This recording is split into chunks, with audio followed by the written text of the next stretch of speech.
what do you tell somebody right now who is struggling with that spirit of rejection? Yeah. Every other time, rejection.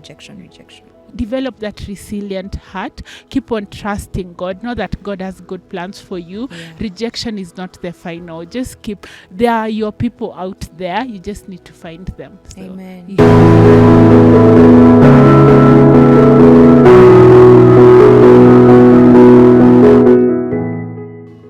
Hello, good people. Welcome once again to CITAM Church Online. If you are watching us, you can connect with us on Facebook, on YouTube, Instagram, X, and on TikTok. So last week we began a series with my dear friend Ruth, and she's been giving us her story about her life, and she's basically an entrepreneur. She is an entrepreneur. I was actually corrected. Entrepreneur. She's an author and such a wonderful friend, and today we'll be talking a little bit more about her adulthood, how she transitioned from childhood to adulthood, how her experience is like, and we'll touch a little bit more also on what she does, and especially in the business forum. So over to you, Ruth. Karibu once again. Thank you so Always much. Always a joy to be here, seated here with you, and just share your life experiences together. And thank you so much for accepting our invitation. No problem. Awesome. Thank you. So we left it off when you were talking to us about your childhood. Yes. How you moved from rural to urban. Yes. How was it like for you in high school? So high school was pretty different.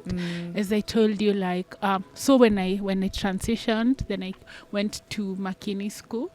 Then my grades were actually really adversely affected also because of the quality of education, which is just incomparable and everything. Because actually, to be honest, the urban education is way better as compared to the grassroots education. So class 5 and class 6, to be honest, I did not perform well. And also because of my low self-esteem, there was a time I just determined I'll always be the last person in class, because if I don't work hard, then the kids will not make fun of me. I just wanted to disappear, be in the background. So I was not even putting any effort. So, but then that time also, I think God was still holding me strong, because the teachers would still see a lot of potential in me and really encourage me to just study hard and all that. So class 5 and class 6, to be honest, I did not perform well at all.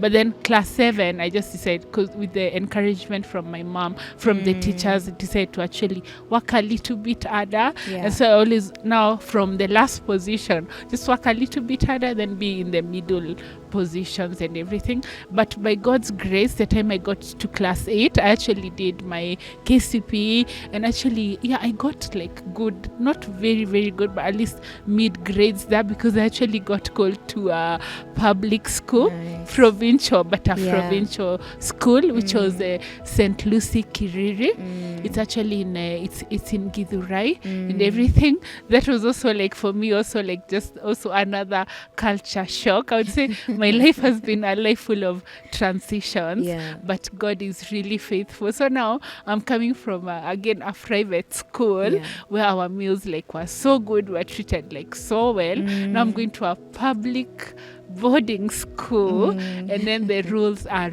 very different, and it was not going on a holiday resort or vacation. It was totally different, because I was even told we have to get the metallic box, not that normal suitcase, blue and white. Then we were sharing beds. I'd never shared beds before, so now it was a double decker. Actually, some of them were triple decker. So Form 4, Form 1 was at the top, then I think Form 3, then Form 4. So some were triple deckers, others were double deckers. Then also getting used to that culture of actually waking up at 4 a.m., sleeping at 10 p.m. after the night preps. Then our first duty as Form 1s was actually to just clean washrooms, and right before breakfast, oh my God, that was very traumatizing for me, because you have to go to the toilets, and that's your duty, and if you don't perform it well, you actually get punished to go and kneel at the assembly ground for a couple of hours. That time caning was still there, or be caned and stuff, or even go and slash the grass.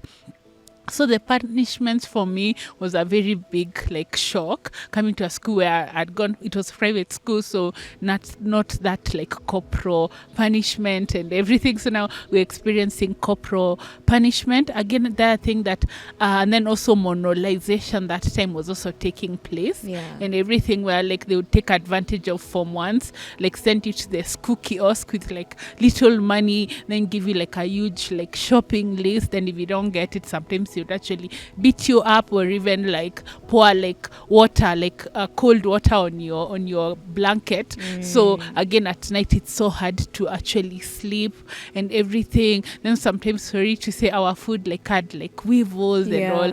So and then even our ours food had weevils. yes, then we only used to have ugali and cabbage on Friday, which was just like so every day was just mostly, it was just the mixture of maize and beans, like most of the meals, and only have like ugali and cabbage. So we didn't used to have like French fries or anything. That's so. Yeah, then I remember my first incidents, I think Form 1, all my clothes got stolen, and I had to go crying to the matron because I just hanged out my new shirts, my new sweaters, everything got like so yeah, there was a lot of like students stealing clothes from each other. That's so but then I was actually there from Form 1 and Form 2, but then Form 3 I had to again like change schools. Then I did the British system in Form 3 because I thought, my brother had gone ahead of me. So he had gone abroad. He had gotten accepted to London School of Management to study business. And I thought that would be my line, only for him to drop out after 2 years and tell us life there is so hard. There's still a lot of like racism. So my parents were like, no, you are our daughter. So we are going to protect you and you'll go to a private school.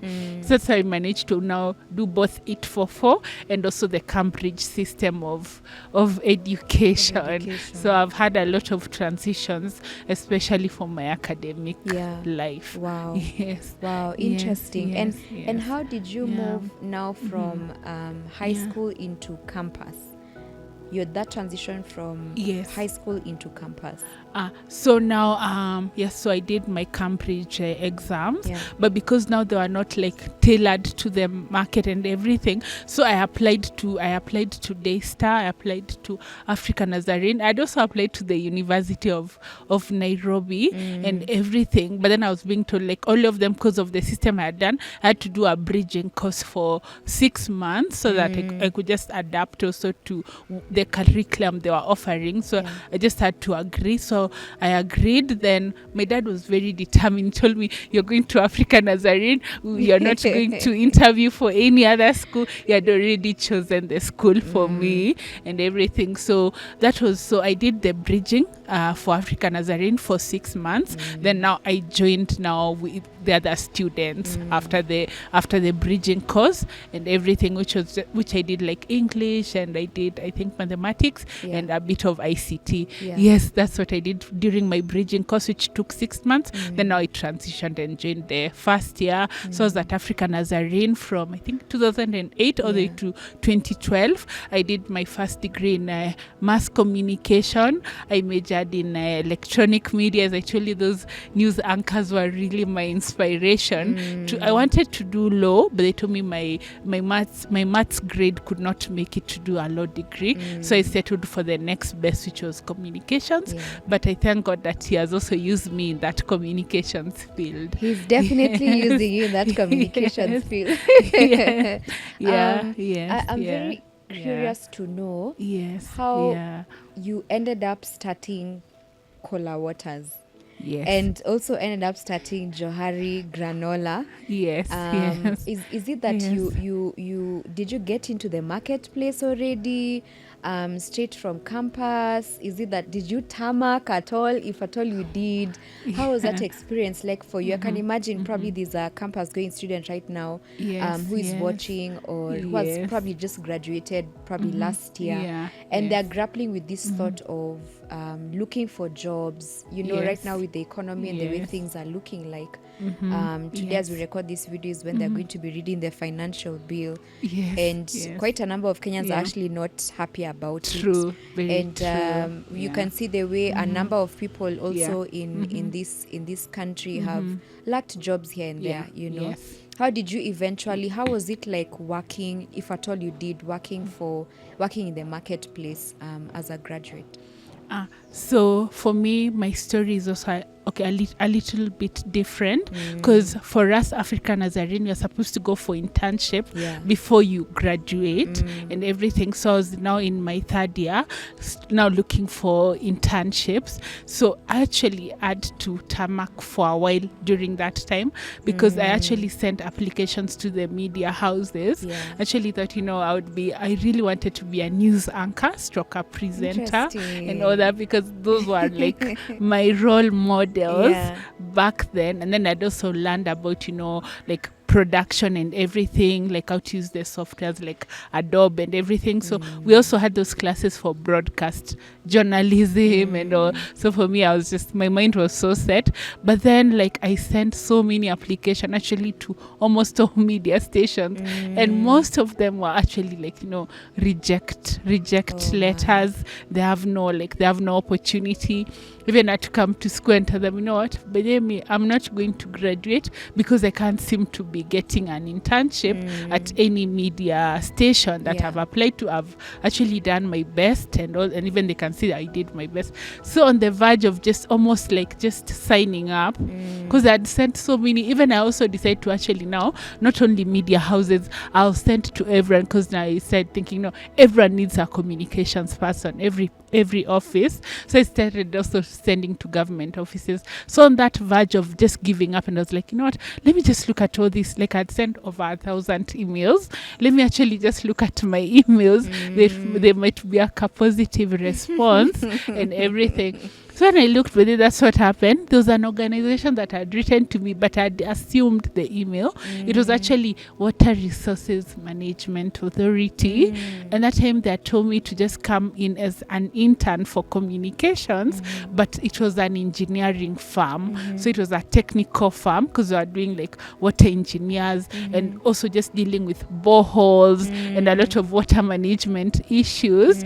But now they felt like they were not celebrating like World Water Day, World Wetlands Day, all those celebrations, because they did not have like a communications person, stroke an events person to actually be able even to document what they were doing. So they wanted a person to just come in, but now it's more of, like not really communications, but to document their work and maybe come up with a newsletter to educate now just the local person. This is what we do. This is what we stand for. And so, yes, they wanted me to do a newsletter for them, just for them to get known and stuff. So that's how I ended up at Water Resources Management Authority.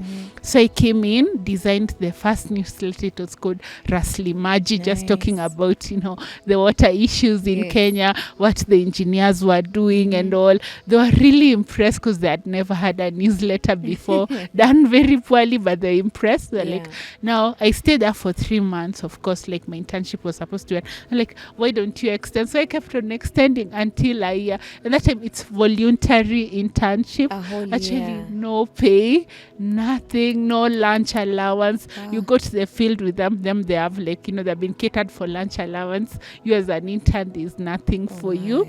But I persisted in those times, because I was not even rushing, because I had gotten done with my coursework. So for them, when I wrote for them an appreciation letter, because even the school had question marks why I'm taking so long. So when I wrote the appreciation, they're like, no, you've stayed with us, you've learned about us, so we're going to create for you a small position as a junior communications officer. And that's how it began. Then I also rose now to like senior communications officer with time. So that was my journey for internship. Actually volunteering for a whole year without pay, without allowance, just persisting and really wanting to know. Then that's how my water story actually got birth. Then as I told you, like Kitui I come from, it's very dry, and some of my experiences are just fetching water from the river and everything, finding that the river streams are very, very dry, and actually as a family surviving with like 6 jerry cans of water. That's for bathing, that's for drinking, that's for washing clothes. It was really limited, a very precious commodity. And I've met up with these engineers. I've remembered my problem back at home, and I just kept on now praying and asking God, like, now what do I do along like this water? Because I believe these guys have also met them for a reason. So, and then I met up with one of my good friends, and he was like, why don't you start something like towards water? Either you get a water boozer, you start taking water there, or now you start packaging this water. Then when I came later on and talked to my parents, they're like, start with packaging, the boozer will come on later. Yes. Okay. So that's how Cooler Waters was born. But then that time it was just an idea and everything, because I was still, and they decided to retain me. So even as I was graduating, I still had like my job and everything. So now later on, like after 2 years, now that's when I decided to actually go very serious with Cooler Waters. Then stayed with them for around 4 years. Then I had to resign because now Cooler Waters started growing beyond me. Yes, that's the whole story. That's amazing. So this means that you started Cooler Waters while you were still working for this company. Yes, as a side hustle. Yes. And what inspired you to also start Cooler Waters is because of the state of your village, back at home. Yes. I'd like to know, is there a name or a meaning behind Cooler Waters? What inspired you to give it that name?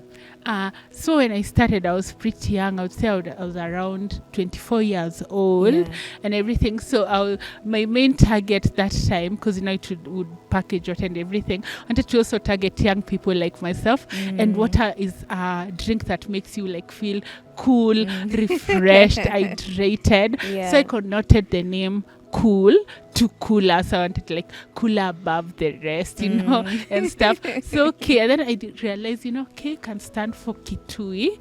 K can also stand for Karen, because that time we're already here. K can stand for Kenya, and then just adding an A. So I wanted something like with swag and everything. And then also we knew a place in Kitui that had this, it's called Sweet Waters Resort. So like, let's borrow the waters. Then so it was just now Cooler Waters. So it's just a name we connoted from the word cool, and then now added the S to the water. So that's it became Cooler Waters. Okay. Yes. Interesting. Very creative, I must say. Thank you. Definitely creative. Thank you. I like how you talked about you facing so many rejects. When you were applying for these jobs. And what has really inspired me about your story is how positive you are.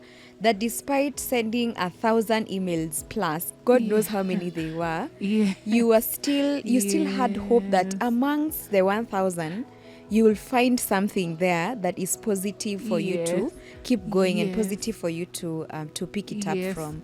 Just as we close this conversation, what would you tell somebody out there who has faced so many rejects? I think one of the things I have realized, especially with us millennials and underlying issues in our lives, is when we face rejection on so many fronts.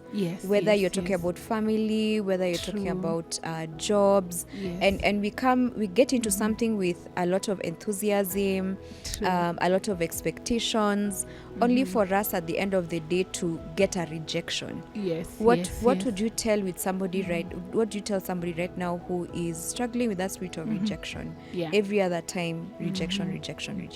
Yes, I've actually been there so many times. Even when I was building my brand, like the first time, even getting my first 10 customers was such a journey for me, because people would tell me, is your water counterfeit? I've never seen it in the shelves. Why should I spend my 40 shillings to actually get your water and everything? There was an organization I was also helping just raise money to just get some donation to donate some sanitary towels to take them to the girls in the upcountry regions and everything. And every email we wrote was just like a rejection, or we don't fund such kind of proposals. So yes, I totally understand like rejection, and I'd say it's okay to actually feel bad, like just allow yourself to feel all those emotions. But one thing is that don't quit just because someone has told you no. And then I also came to learn is that no also means the next opportunity, like that. and also the next thing that is actually there for you. And in life, yes, you'll not just apply for a job and then get it automatically. I think I also tell people that there's no overnight success. It's something that you build up every single day.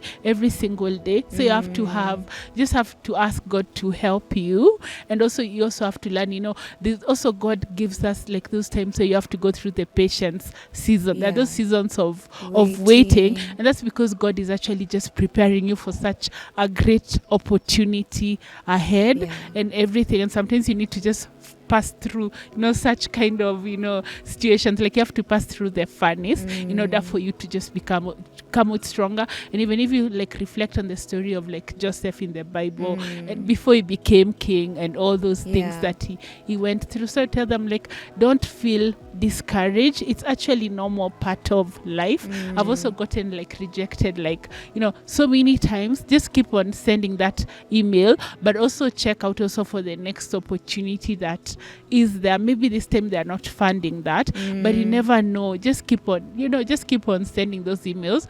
And I would also tell them, out of sending 1,000 emails that have come to learn, you'll only get around 5 positive responses. And out of those 5 positive, you'll only get 3 who will schedule an appointment with you and pay you for that service. So just develop that resilient heart. Keep on trusting God. Know that God has good plans for you. Rejection is not the final. There are your people out there. You just need to find them. So, Amen. Yeah, that's what I would that. actually say. I love it. Yes. I love what you said about your no or an answer. A no answer is your next opportunity. Yes. I really love that. And guys, you have heard it from Ruth herself. If you have just received a no, probably this week you received a no, just know that it is your next opportunity. That God, when he opens a door for us, no man can shut it. And when he shuts a door, no man can be able to open.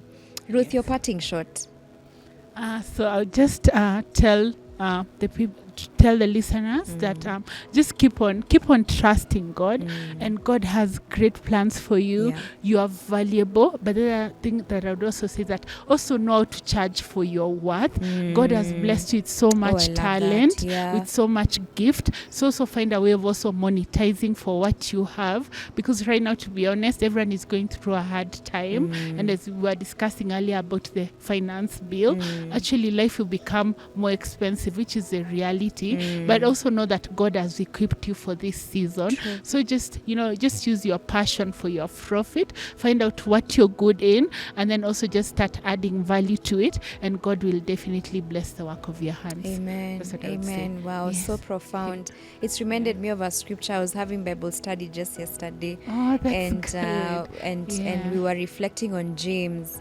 And James is saying that blessed is a man who is steadfast in trial, who perseveres in temptation. Because they will receive the crown of life at the end of it all, which God has already is going to give to those he loves. So guys, be encouraged that life looks difficult. And in our next video, I'd like us to touch on that bit of putting value to your worth. Because I think there are many young people right now who are watching, and they haven't understood the significance of that. There's power in understanding your value, your worth, and it's okay to charge for it. True. It's okay to charge for it, because it's a gift that God has given you. So in our next video, guys, we are going to be going a little bit deeper into the workspace for women, and how does it look like for Ruth as a woman who is doing manufacturing. So thank you so much for joining us on this particular segment. We look forward to engaging with you even on the next video as we unpack the story of this young girl from Kyondoni. Yes. God bless you guys.